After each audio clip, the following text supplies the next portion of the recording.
Hello dear students, today we are going to learn and understand how to solve practice set 1.3 of chapter number 1 basic concepts in geometry from class 9 mathematics part 2 that is geometry.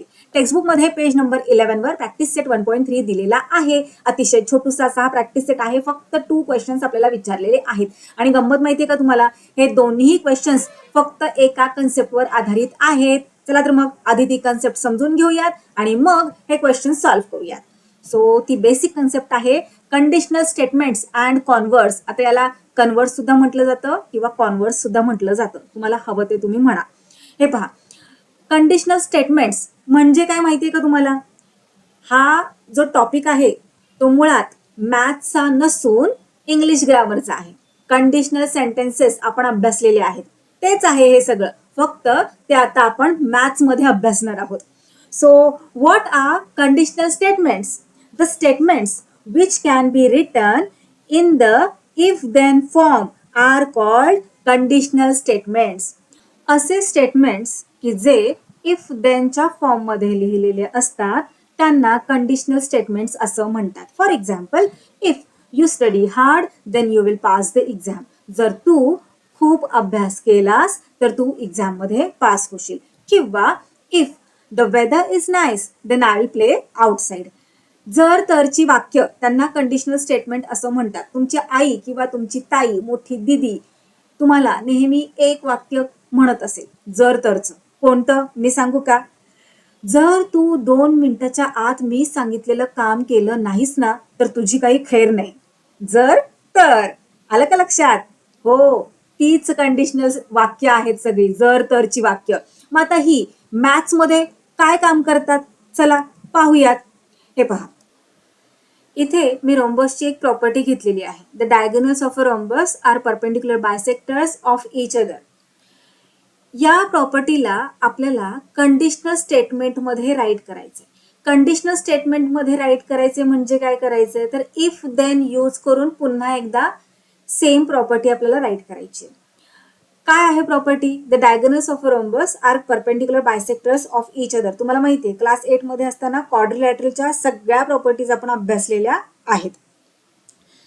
रोम्बसचे जे 2 diagonals असतात, आता इथे diagonal BD diagonal AC दिलेला आहे. Okay, हे दोन्ही diagonals एकमेकांना perpendicular bisectors असतात. परपेंडिक्युलर म्हणजे काय तर हे पहा, इथे इंटरसेक्ट झाले की नाही या पॉइंटला दोन्ही डायगोनल्स, मग इंटरसेक्ट झाल्यामुळे इथे 90 डिग्रीचा अँगल प्रत्येक ठिकाणी फॉर्म झालेला आहे म्हणजे परपेंडिक्युलर आहे. आणि इंटरसेक्ट झाल्यामुळे प्रत्येक डायगोनलचे इक्वल 2 पार्ट्स तयार झालेले आहेत, हो की नाही? आता इथे इंटरसेक्ट झाले, याला आपण नाव दिलेलं नाहीये, O म्हणूयात. सो BO ची जितकी लेंथ आहे तितकीच लेंथ OD ची असणार आहे. AO ची जितकी लेंथ आहे तितकीच लेंथ OC ची असणार आहे. कळाली ही प्रॉपर्टी? आठवली ना? क्लास 8 मध्ये असताना आपण अभ्यासलेला आहे. मग या सेम प्रॉपर्टीला आपल्याला इफ देन फॉर्म मध्ये राईट करायचंय. कसं राईट करणार तर हे पहा, if the given quadrilateral is a rhombus then its diagonals are perpendicular bisectors of each other. Same property आहे, काही फरक नाही, सेम अर्थ आहे, फक्त इफ देन या फॉर्मॅट मध्ये राईट केलेलं आहे. नवीन शब्द इथे कोणता ऍड झालेला आहे तर क्वाड्रिलॅटरल. हा का राईट केला मग तर हे पहा, आपल्याला आपलं वाक्य इफ देन यूज करून राईट करायचंय. मग त्यासाठी क्वाड्रिलॅटरल हा वर्ड इथे गरजेचा होता. क्वाड्रिलॅटरल म्हणजे काय? अशी फिगर की ज्यामध्ये 4 साइड्स असतात, हो की नाही? मग रोम्बस हा काय आहे? एक क्वाड्रिलॅटरलच आहे, म्हणून इथे आपण यूज केलेला आहे क्वाड्रिलॅटरल हा word. If the given quadrilateral is a rhombus, जर दिलेला क्वाड्रिलॅटरल रोम्बस असेल तर काय होईल तर then its diagonals are perpendicular bisectors of each other. सोपं आहे की नाही? हे पहा, आता इफ नंतरचं हे जे वाक्य आहे the given quadrilateral is a rhombus, या वाक्याला म्हणतात अँटीसिडेंट. आणि देन नंतरचं जे वाक्य आहे its diagonals are perpendicular bisectors of each other, याला म्हणतात कॉन्सिक्वेंट. इफ नंतरच्या वाक्याला अँटीसिडेंट देन नंतरच्या वाक्याला कॉन्सिक्वेंट. हे लक्षात ठेवणं अजिबात गरजेचं नाहीये, फक्त तुमच्या टेक्स्टबुकमध्ये इन्फॉर्मेशन दिलेली आहे म्हणून आपण समजून घेत आहोत. इफ नंतरच्या वाक्याला अँटीसिडेंट, देन नंतरच्या वाक्याला कॉन्सिक्वेंट असं म्हणायचं. क्लिअर? कळालं? चला आता लगेचच क्वेश्चन नंबर 1 सॉल्व्ह करूयात. क्वेश्चन नंबर 1 सॉल्व्ह करून झाला की कॉन्व्हर्स म्हणजे नक्की काय, काय हा प्रकार आहे कॉन्व्हर्स ते पाहूयात. So question number 1, right the following statements in if then form. So first statement आहे the opposite angles of a parallelogram are congruent. पॅरलेलोग्रामचे जे अपोजिट अँगल्स असतात ते कॉन्ग्रुएंट असतात, आपल्याला माहिती आहे. हो की नाही? हा पॅरलेलोग्राम आहे. आता तुम्हाला फिगर वगैरे काढण्याची अजिबात काही गरज नाही हा, फक्त तुम्हाला एकदा प्रॉपर्टीज रिवाइज व्हाव्यात यासाठी हा सगळा अट्टहास. तुम्हाला हे पॅरलेलोग्राम मी इथे ड्रॉ करून दाखवलेला आहे. त्याचबरोबर अपोजिट अँगल कसे असतात, कॉन्ग्रुएंट असतात असं म्हटलंय की नाही, म्हणून अपोजिट अँगल्स मी इथे तुम्हाला शो केले. हा अँगल कसा आहे, कॉन्ग्रुएंट. कॉन्ग्रुएंट म्हणजे काय, त्यांचं मेजर इक्वल आहे, सेम मेजरचे आहेत. त्यानंतर हा अँगल कसा आहे, कॉन्ग्रुएंट आहे. ही पॅरलेलोग्रामची एक प्रॉपर्टी आहे, त्या निमित्ताने रिवाइज होतीये. आता ही जी प्रॉपर्टी आपल्याला दिलेली आहे त्याला इफ देन फॉर्म मध्ये आपल्याला राईट करायचं आहे. सो कशा प्रकारे आपल्याला राईट करता येणार आहे इफ देन फॉर्म मध्ये? पुन्हा एकदा रीड करूयात. The opposite angles of a parallelogram are congruent. If काय राईट करणार पुढे, पॅरलेलोग्राम म्हणजे काय, पॅरलेलोग्राम हा एक क्वाड्रिलॅटरल आहे, बरोबर. So if a quadrilateral is a parallelogram, जर एखादा क्वाड्रिलॅटरल पॅरलेलोग्राम असेल तर देन काय होणार आहे, opposite angles of that quadrilateral are congruent. तर त्या क्वाड्रिलॅटरलचे अपोजिट अँगल्स कसे असतील, कॉन्ग्रुएंट असतील. कळालं का तुम्हाला कशा प्रकारे आपण राईट केलेलं आहे? त्यांनी आपल्याला एक स्टेटमेंट दिलं होतं, the opposite angles of a parallelogram are congruent. त्याला आपल्याला इफ देन फॉर्म मध्ये राईट करायचं होतं. कसं केलं आपण, if a quadrilateral is a parallelogram then opposite angles of that quadrilateral are congruent. कळालं? इझी आहे की नाही? चला नेक्स्ट पाहूयात. सेकंड आहे question, the diagonals of a rectangle are congruent. रेक्टँगलचे डायगोनल्स कसे असतात, कॉन्ग्रुएंट असतात. याला इफ देन फॉर्म मध्ये आपल्याला राईट करायचं आहे. कशा प्रकारे राईट करणार, आता रेक्टँगल हा सुद्धा एक क्वाड्रिलॅटरल आहे, बरोबर. सो क्वेश्चन पुन्हा एकदा रीड करा. The diagonals of a rectangle are congruent. If a quadrilateral is a rectangle then yes काय येणार, then its diagonals are congruent. If a quadrilateral is a rectangle, then its diagonals are congruent. कळालं? Easy आहे की नाही? चला next पाहूयात. In and isosceles triangle. आता isosceles triangle म्हणजे काय, गरजेचं नाहीये जाणून घेणं, पण माहिती असलेलं काही वाईट आहे का, अजिबात नाही. हो की नाही? तुम्हाला सगळ्यांना माहिती आहे, पण थोडासा विसर पडला असेल. ट्रायंगल्सचे टाइप्स पाहिलेत ना, आठवत आहेत का? सो त्यातलाच हा आयसोसेलेस ट्रायंगल. आयसोसेलेस ट्रायंगल म्हणजे काय, असा ट्रायंगल ज्याच्या दोन साइड्स इक्वल असतात, कॉन्ग्रुएंट असतात. हो की नाही? So in an isosceles triangle the segment joining the segment joining the vertex and the midpoint of the base is perpendicular to the base. कळालं का? काय आहे property, in an isosceles triangle, एका आयसोसेलेस ट्रायंगल मध्ये ट्रायंगलचा vertex आणि ट्रायंगलच्या base लाईनचा जो मिडपॉइंट आहे त्यांना जॉईन करणारी जी सेगमेंट असते ती सेगमेंट ट्रायंगलच्या बेस लाईनला परपेंडिक्युलर असते, अशी आयसोसेलेस ट्रायंगलची प्रॉपर्टी आहे. या प्रॉपर्टीला आपल्याला इफ देन या फॉर्म मध्ये राईट करायचं आहे. प्रॉपर्टी कळाली का तुम्हाला? आयसोसेलेस ट्रायंगल मध्ये ट्रायंगलचा वर्टेक्स आणि ट्रायंगलच्या बेस लाईनचा मिड पॉइंट दोघांना जॉईंट करणारी सेगमेंट बेस लाईनला परपेंडिक्युलर असते. सो चला याला आपण इफ देन या फॉर्म मध्ये राईट करूया. मग इफ नंतरचं स्टेटमेंट इथे काय येणार आहे, if a triangle is an isosceles. जर ट्रायंगल आयसोसेलेस असेल तर काय होईल बरं? तर ट्रायंगलचा जो वर्टेक्स आहे तो आणि ट्रायंगलच्या बेस लाईनचा मिड पॉइंट यांना जॉईंट करणारी सेगमेंट बेस लाईनला परपेंडिक्युलर असते. इतकं सोपं आहे. मग आता इथे राईट कसं करायचं हा मेन प्रश्न आहे, हो ना? चला सांगते. हे पहा, if a triangle is an isosceles then the segment joining vertex of a triangle and midpoint of the base is perpendicular to the base. झालं. चला आता फर्स्ट क्वेश्चन मधले तीनही सब क्वेश्चन्स इथे आपले कंप्लीट झालेले आहेत.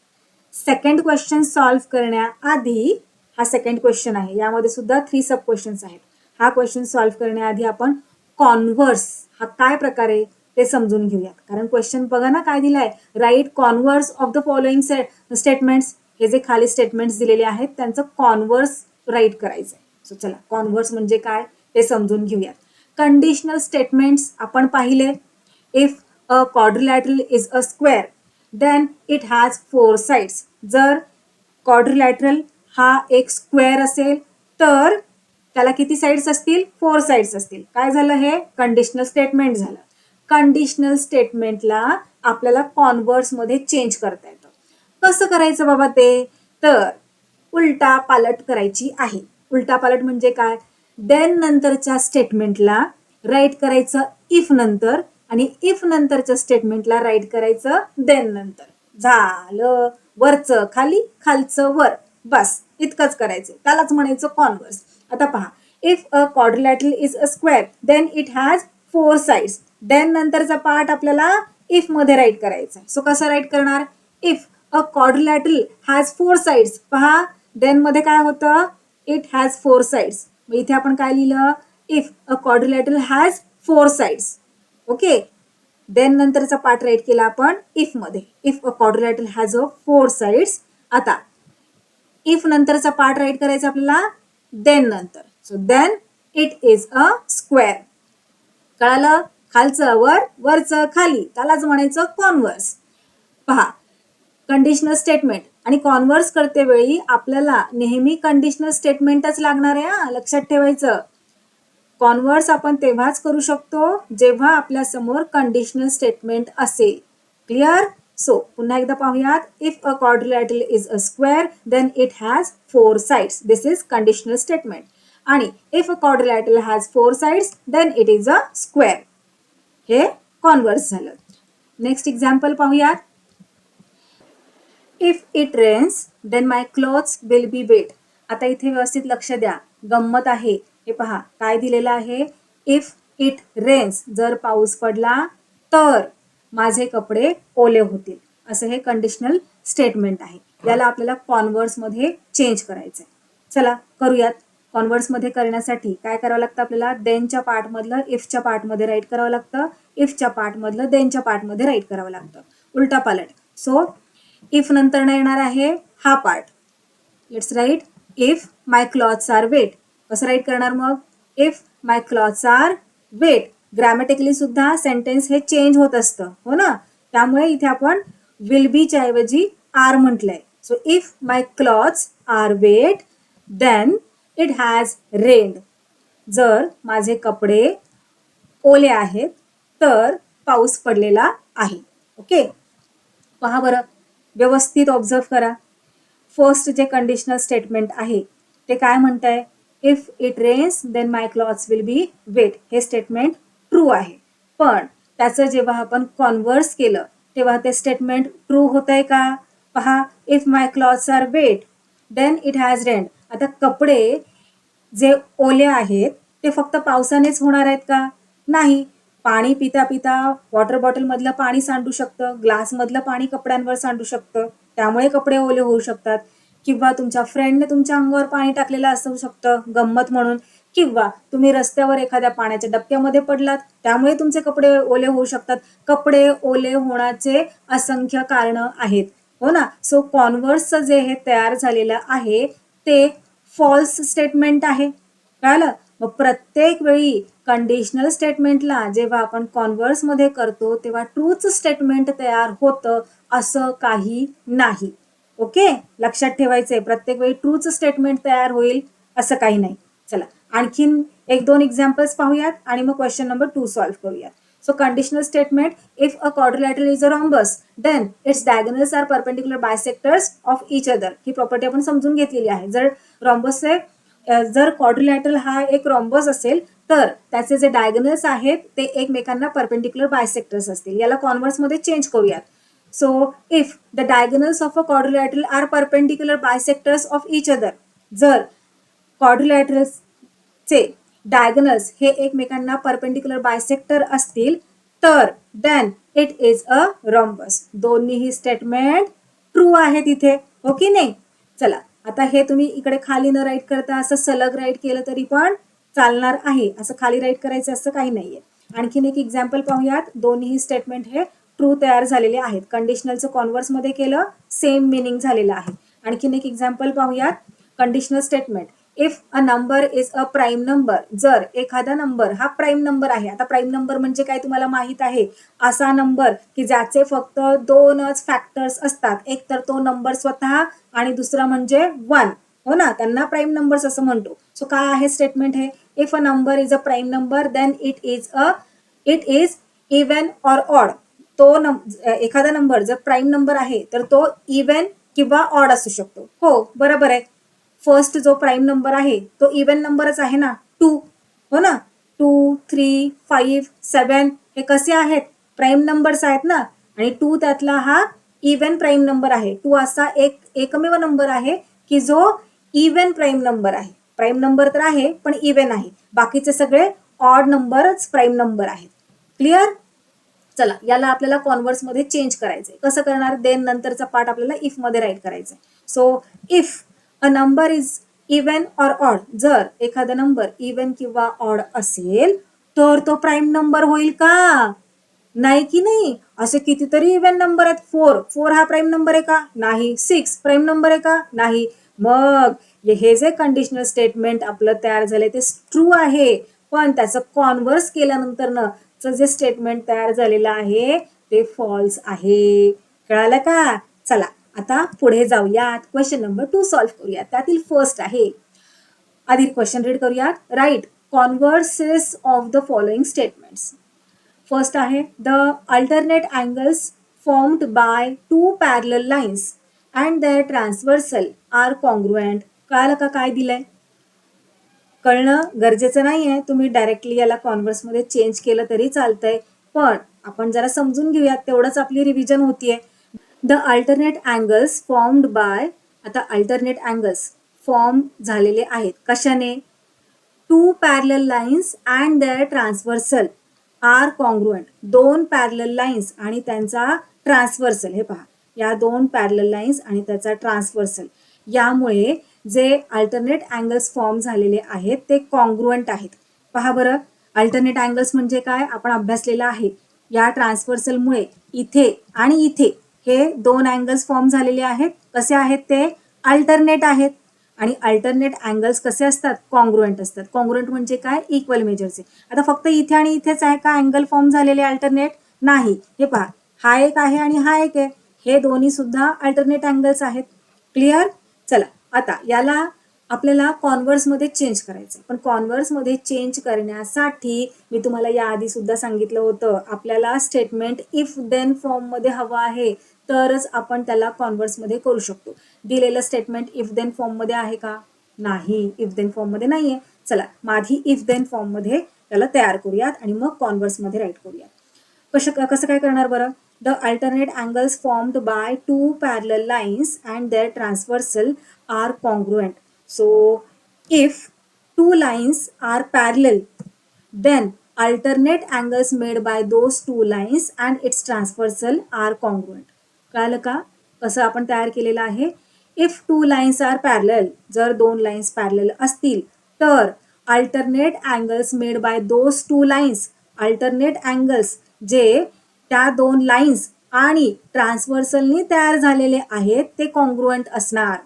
कळलं का? If two lines are parallel, then alternate angles made by those two lines and its transversal are congruent. आता याला कॉन्व्हर्स मध्ये चेंज करूयात. काय करायचं आहे, देन नंतरचा पार्ट इफ मध्ये राईट करायचा. So if alternate angles made by two lines and its transversal are congruent, then the lines are parallel. इतकं सोपं आहे. आता हे आपण इथे याच्या पुढे लगेच राईट केलं तरीही चालणार आहे, सलग राईट केलं तरी पण काही हरकत नाहीये. तुम्हाला कळावं त्यासाठी मी इफचा पार्ट आणि देनचा पार्ट असा वर खाली राईट करते. नेक्स्ट पाहूयात. If a pair of the interior angles made by a transversal of two lines are supplementary, then the lines are parallel. काय दिलंय बघा, समजून घ्या. जर दोन लाईन्स वरच्या ट्रान्सव्हर्सलमुळे, काय दिलंय, made by a transversal of two lines असं म्हटलंय ना. मग जर दोन लाईन्सच्या ट्रान्सव्हर्सलमुळे इंटिरियर अँगल्सचा पेअर हा सप्लिमेंटरी असेल. पहा पुन्हा एकदा समजून घ्या. दोन लाईन्सच्या ट्रान्सव्हर्सलमुळे इंटिरियर अँगल्सचा पेअर सप्लिमेंटरी असेल तर त्या दोन लाईन्स पॅरलल असतात असं म्हटलेलं आहे. आलं का लक्षात? सो हे पहा, दोन लाईन्स घेतल्या, दोन लाईन्सच्या ट्रान्सव्हर्सलमुळे जे दोन इंटेरियर अँगल्स तयार होतात ते सप्लिमेंटरी जर असतील तर त्या दोन लाईन्स पॅरलल असतात. आता हे पहा, या दोन लाईन्स आहेत, हा ट्रान्सव्हर्सल आहे, हा एक इंटिरियर अँगल, हा एक इंटिरियर अँगल. यांना ॲड केल्यानंतर जर 180 डिग्री इतकं आपल्याला आन्सर मिळत असेल, म्हणजे हा अँगल प्लस हा अँगल केल्यानंतर 180 डिग्री येत असेल तर ते कसे अँगल्स आहेत, सप्लिमेंटरी. माहिती आहे ना, सप्लिमेंटरी आणि कॉम्प्लिमेंटरी अँगल्स. सो हे जे इंटिरियर अँगल्स आहेत, इंटिरियर अँगल म्हटले की नाही, म्हणून हे इंटिरियर घेतले आतले. सो यांना ऍड केल्यानंतर ना 180 डिग्री येत आहे, म्हणजे ते सप्लिमेंटरी अँगल्स आहेत. याचाच अर्थ त्या दोन लाईन्स पॅरलल आहेत असं त्यांनी म्हटलेलं आहे. ही थिअरी समजून नाही घेतली तरी चालणार आहे, पण समजून घेतलं तर काही बिघडणार नाहीये, समजून घ्यायचं. सो चला याला कॉन्व्हर्स मध्ये चेंज करूया. ऑलरेडी हे सेंटेन्स इफ देन या फॉर्म मध्ये आहे. कॉन्व्हर्स मध्ये कशा प्रकारे करणार, देन नंतरचा पार्ट आपल्याला इफ मध्ये राईट करायचा आहे. सो देन नंतर ना काय आहे, the lines are parallel. So कशा प्रकारे राईट करणार, if two lines are parallel, if two lines are parallel. Then काय होणार, हे पहा, इफ नंतरचा पार्ट आपल्याला कुठं राईट करायचा आहे, देन मध्ये राईट करायचा आहे. सो देन द पेअर, आता काय म्हटलंय, then the pair of the interior angles made by a transversal of two lines are supplementary. As it is आपण कॉपी केलेलं आहे, काही काम केलेलं नाही दुसरं. इतकं सोपं आहे. कळालं, क्लिअर? चला नेक्स्ट पाहूयात आता. सो 3 नंबरला दिलेला आहे, the diagonals of a rectangle are congruent. रेक्टँगलचे डायगोनल्स कॉन्ग्रुएंट असतात. आता याला इफ देन फॉर्म मध्ये आपल्याला आधी कन्वर्ट करावं लागेल, कारण इफ देन फॉर्म दिसतोय का इथे, नाही ना. मग चला आधी इफ देन फॉर्म मध्ये राईट करूयात. काय म्हटलेलं आहे, the diagonals of a rectangle are congruent. So if the quadrilateral is a rectangle, then its diagonals are congruent. चला देन नंतरचा पार्ट इफ मध्ये राईट करूयात. If the diagonals of a quadrilateral are congruent, then it is a rectangle. झालं. अशा प्रकारे इथे आपला हा प्रॅक्टिस सेट 1.3 कम्प्लीट सॉल्व्ह करून झालेला आहे. आय होप तुम्हाला व्यवस्थित तो समजला असेल. भेटूयात नेक्स्ट व्हिडिओमध्ये.